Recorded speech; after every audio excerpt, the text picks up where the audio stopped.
Exodus 15:19 through 17:7. For the horses of Pharaoh went with his chariots and his horsemen into the sea, and the Lord brought back the waters of the sea upon them. But the children of Israel went on dry land in the midst of the sea. The Song of Miriam. Then Miriam, the prophetess, the sister of Aaron, took the timbrel in her hand, and all the women went out after her with timbrels and with dances. And Miriam answered them, Sing to the Lord, for he has triumphed gloriously. The horses and its riders he has thrown into the sea. Bitter waters made sweet. So Moses brought Israel from the Red Sea. Then they went out into the wilderness of Shur. And they went 3 days in the wilderness and found no water. Now when they came to Marah, they could not drink the water of Marah, for they were bitter. Therefore the name of it was called Marah. And the people complained against Moses, saying, What shall we drink? So he cried out to the Lord, and the Lord showed him a tree. When he cast it into the waters were made sweet. There he made a statute and an ordinance for them. And there he tested them and said, If you diligently heed the voice of the Lord your God, and do what is right in his sight, give ear to his commandments, and keep all his statutes, I will put none of the diseases on you which I have brought on the Egyptians, for I am the Lord who heals you. Then they came to Elim, where there were 12 wells of water and 70 palm trees, so they camped there by the water. Chapter 16. Bread from heaven. And they journeyed from Elim, and all the congregation of the children of Israel came to the wilderness of Sin, which is between Elim and Sinai, on the 15th day of the second month, after they departed from the land of Egypt. Then the whole congregation of the children of Israel complained against Moses and Aaron in the wilderness. And the children of Israel said to them, Oh, that we have died in the hands of the Lord in the land of Egypt, when we sat by the pots of meat, and when we ate bread to the full. For you have brought us out into the wilderness to kill us, whole assembly, with hunger. Then the Lord said to Moses, Behold, I will rain bread from heaven for you, and the people shall go out and gather a certain quota every day, that I may test them, whether they will walk in my law or not. And it shall be on the 6th day that they shall prepare what they bring in, and it shall be twice as much as they gather daily. Then Moses and Aaron said, All the children of Israel, at evening you shall know that the Lord has brought you out of the land of Egypt. And in the morning you shall see the glory of the Lord. For he hears your complaints against the Lord. But what are we that you complain against us? Also Moses said, This shall be seen when the Lord gives you meat to eat in the evening, and in the morning bread to the full. For the Lord hears your complaints which you make against him. And what are we? Your complaints are not against us, but against the Lord. Then Moses spoke to Aaron, Say to all the congregation of the children of Israel, Come near before the Lord, for he has heard your complaints. Now it came to pass, as Aaron spoke to the whole congregation of the children of Israel, that they looked towards the wilderness, and behold, the glory of the Lord appeared in the cloud. And the Lord spoke to Moses, saying, I have heard the complaints of the children of Israel. Speak to them, saying, At twilight you shall eat meat, and in the morning you shall be filled with bread, and you shall know that I am the Lord your God. So it was that quails came at the evening and covered the camp, and in the morning the dew lay all around the camp. And when the layers of dew lifted, there on the surface of the wilderness was a small round substance, as fine as the frost on the ground. So when the children of Israel saw it, they said to one another, What is it? For they did not know what it was. And Moses said to them, This is the bread which the Lord has given you to eat. This is the thing which the Lord has commanded. Let every man gather it according to each one's need, 1 omer for each person, according to the number of persons. Let every man take for those who are in his tent. Then the children of Israel did so, and gathered, some more, some less. So when they measured it by omers, he who gathered much had nothing left over, but he who gathered little had no lack. Every man had gathered according to each one's needs.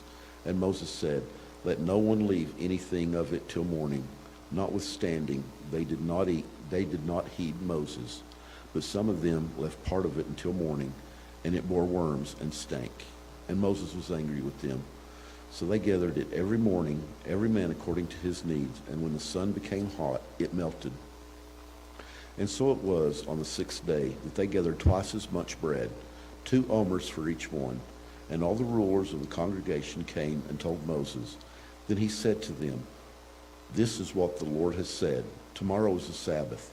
Rest, a holy Sabbath to the Lord. Bake what you will bake today, and boil what you will boil, and lay up for yourselves all that remains to be kept until morning." So they laid it up till morning, and Moses commanded, and it did not stink, nor were there any worms in it. Then Moses said, "Eat that today, for today is a Sabbath to the Lord. Today you will not find it in the field. 6 days you shall gather it, but on the 7th day, the Sabbath, there will be none." Now it happened that some of the people went out on the 7th day together, but they found none. And the Lord said to Moses, "How long do you refuse to keep my commandments and my laws? See, for the Lord has given you the Sabbath. Therefore he gives you on the 6th day bread for 2 days. Let every man remain in his place. Let no man go out of his place on the 7th day." So the people rested on the 7th day. And the house of Israel called its name manna, and it was like white coriander seed, and it tasted was like wafers made with honey. Then Moses said, "This is the thing which the Lord has commanded. Fill an omer with it, to be kept for your generations, that they may see the bread which I fed you in the wilderness, when I brought you out of the land of Egypt." And Moses said to Aaron, "Take a pot and put an omer of manna in it, and lay it before the Lord to be kept for your generations." As the Lord commanded Moses, so Aaron laid it up before the testimony to be kept. And the children of Israel ate manna 40 years, until they came to an inhabited land. They ate manna until they came to the border of the land of Canaan. Now an omer is 1/10 of an ephah. Water from the rock. Then all the congregation of the children of Israel set out on their journey from the wilderness of Sin, according to the commandments of the Lord, and camped in Rephidim. But there was no water for the people to drink. Therefore the people contended with Moses and said, "Give us water that we may drink." So Moses said to them, "Why do you contend with me? Why do you tempt the Lord?" And the people thirsted for water. And the people complained against Moses and said, "Why is it you have brought us up to Egypt to kill us and our children and our livestock with thirst?" So Moses cried out to the Lord, saying, "What shall I do with this people? They are almost ready to stone me." And the Lord said to Moses, "Go on before the people and take with you some of the elders of Israel. Also take in your hand your rod with which you struck the river, and go. Behold, I will stand before you there on the rock of Herod, and you shall strike the rock, and water will come out of it, that the people may drink." And Moses did so on the side of the elders of Israel. So he called the name of the place Massah and Meribah, because of the contentions of the children of Israel, and because they tempted the Lord, saying, "Is the Lord among us or not?"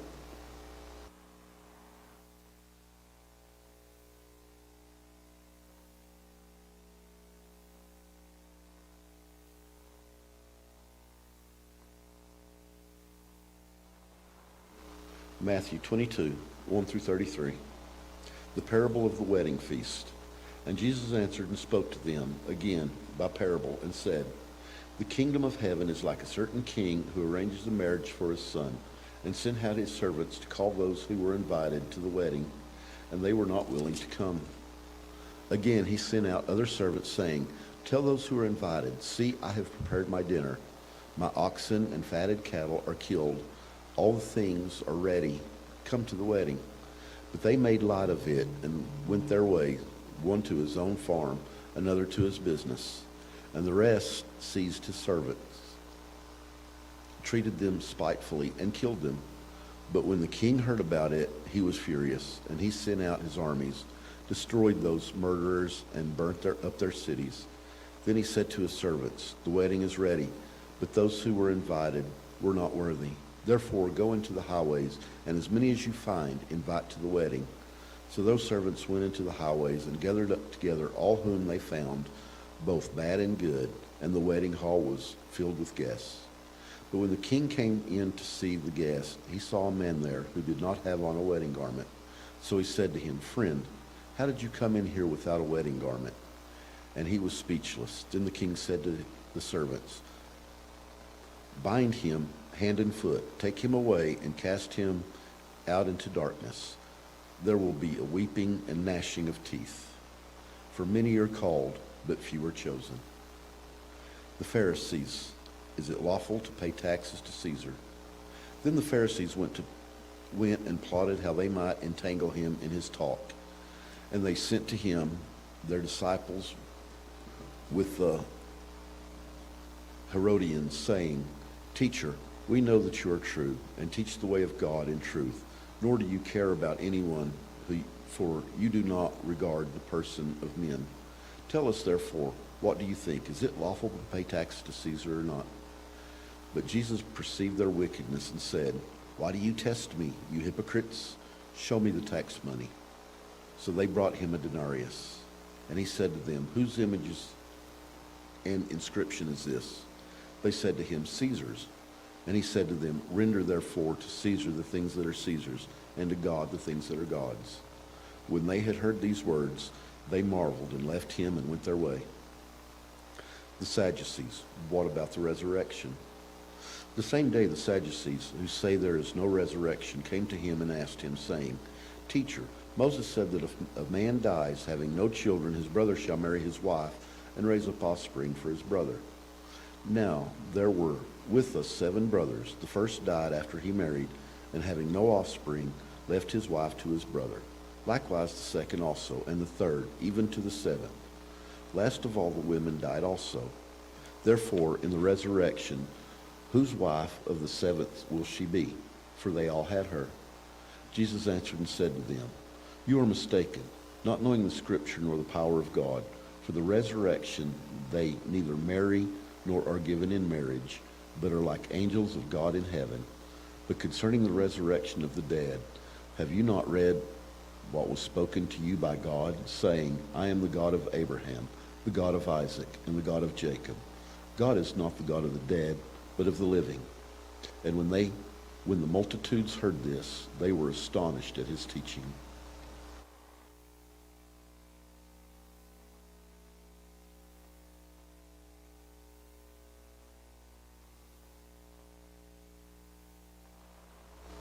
Psalm 27, 1 through 6.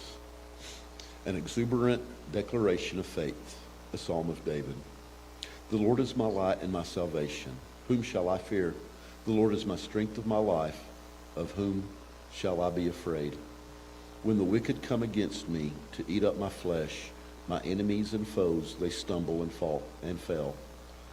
Though an army may encamp against me, my heart shall not fear. Though war may rise against me, in this I will be confident.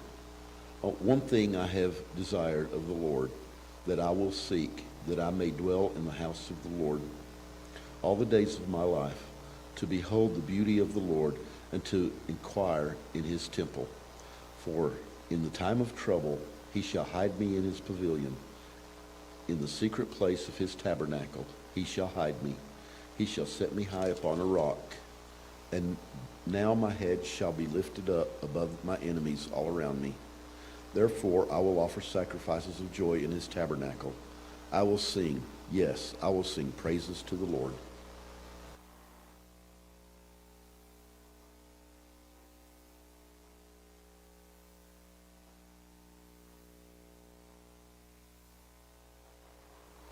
Proverbs 6, 20 through 26. Beware of adultery. My son, keep your father's commands, and do not forsake the law of your mother. Bind them continually upon your heart. Tie them around your neck. When you roam, they will lead you. When you sleep, they will keep you. And when you awake, they will speak with you. For the commandment is a lamp, and the law a light. Reproofs of instructions are the way of life, to keep you from the evil woman and from the flattering tongue of a seductress. Do not lust after her beauty in your heart, nor let her allure you with her eyelids. For by means of a harlot a man is reduced to a crust of bread, and an adulteress will prey upon his precious life.